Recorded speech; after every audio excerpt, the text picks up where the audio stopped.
Hi, my name is Hilary Davis. And I'm Darren Fisher. And with Ivana Randjelovic, we're from Swinburne University of Technology in Melbourne, Australia. Our presentation is about a co-designed, comic-based digital story from Down Under, that is, from rural Australia. The digital story was digitised to authentically represent a rural mental health issue and service response. Digital stories are a process whereby ordinary people create narratives using a participatory design approach. They use creative artifacts, so things such as photos, images, signs, and music, to co-create 3 to 5 minute audio-visual formats. They're useful for giving voice to marginalised and vulnerable community members, such as those in rural communities. Digital stories are really powerful artifacts with the potential to shape personal and community development and narratives. This project took place in the Wimmera, which is 5 hours' drive northwest from Melbourne, the capital city of Victoria, Australia. Australian rural communities are typically overlooked by mainstream media, yet mental health incidence is high. For example, the suicide rate is 50% higher than in capital cities. Digital literacy is also low, and social isolation is commonplace.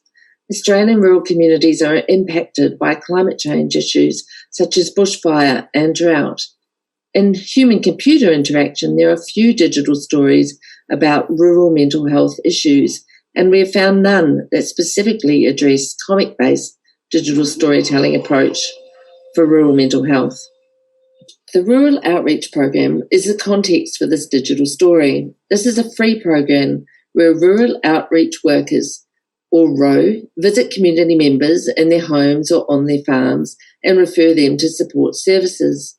Men use the program more than women. This is why men are both the subject and the audience for the digital story. Comics reminiscent of childhood are appealing and easy to understand, potentially making them more engaging than text-heavy information sources. The use of colours, symbols, and design of images help ensure that the document's key messages are understood, reinforcing text and facilitating comprehension via people's visual literacy. From a co-design point of view, the visual iteration of design and the digital story drafts ensured that all stakeholders were able to quickly engage in the review process. Changes could be made to characters and backgrounds in a way that would be not possible with recording video footage, for example. The co-design process. There are 4 primary elements to this project. Our digital story consists of a co-creation of a case study about Sam, a young man experiencing mental health issues, co-design of illustration and text, digitising and adding music, and then dissemination and future work in terms of the project. Co-design elements.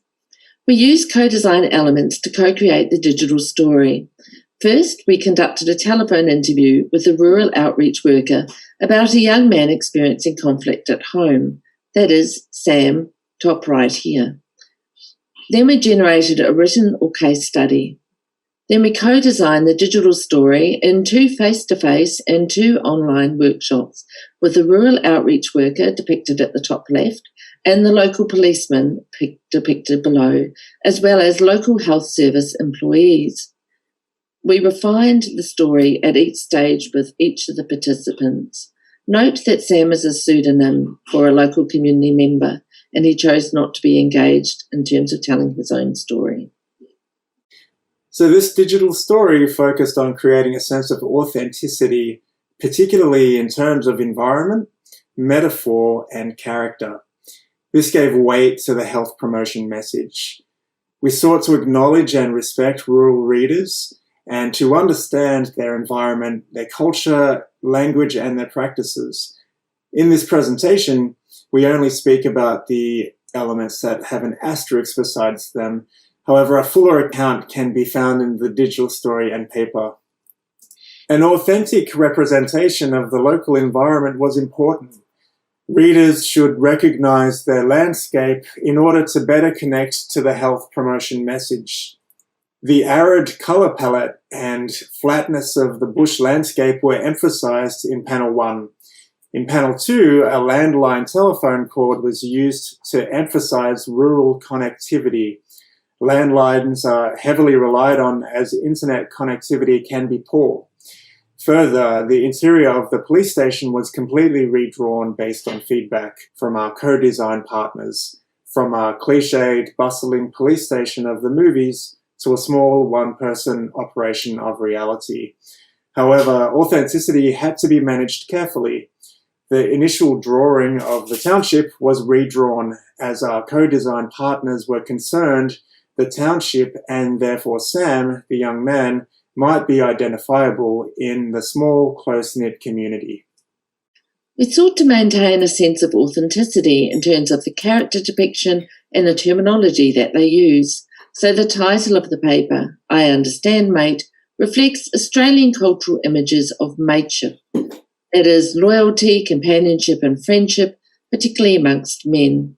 The rural outreach worker was drawn to reflect a trusted local footy coach, and the terminology used reflects local dialects. For instance, we use donuts instead of burnouts, and we refer to Sam's vehicle as a ute. The vernacular put him into the system is commonly used in Australian rural policing rather than book him. So this refining of language helped to create a sense of authenticity of character as well. For instance, we can see here that the rural outreach worker recognised himself in the images. Sam had a long monologue that was dramatically shortened to be more in keeping with his character, and the location of the interaction, the symbols and the colours were implemented to communicate Sam's character in an authentic way. So comics as a medium works across a variety of platforms, not only the traditional printed booklets, but also mobile devices, the web, social media, and as video. The fragmented, sequential nature of comics means that stories can be rearranged in any number of ways. They can be viewed in sequence or as a grid, for example. Panels can be edited in isolation, or new panels can be added in order to clarify information or to help guide the reader. We chose a square aspect ratio in order to give us flexibility in how and where this digital story could be published. Adobe Premiere Pro software was used to edit the story. Background music was chosen to complement the timing and the tempo of the story. Panel movements were 10 seconds, including fades between the panels, to allow time for the audience to absorb the story. The digital story can be played on smartphones, tablets, PCs, and shared via social media. You can see the story here below, and we'll attach a link to the end of this presentation. Conclusions and next steps. We'd like to work with rural mental health promotion agencies to co-design and co-produce authentic rural mental health messages that resonate and help to support local rural community members. In addition, we want to evaluate comic-based digital stories as a rural mental health promotion mechanism to better understand how they might resonate with and attract local community members to various mental health services. Finally, we're very keen to evaluate and refine the comic-based digital storytelling process. We think that it has a lot of promise in this space. Thanks everybody for listening to our presentation. For further reading, please check out our paper and the digital story online. Thanks a lot.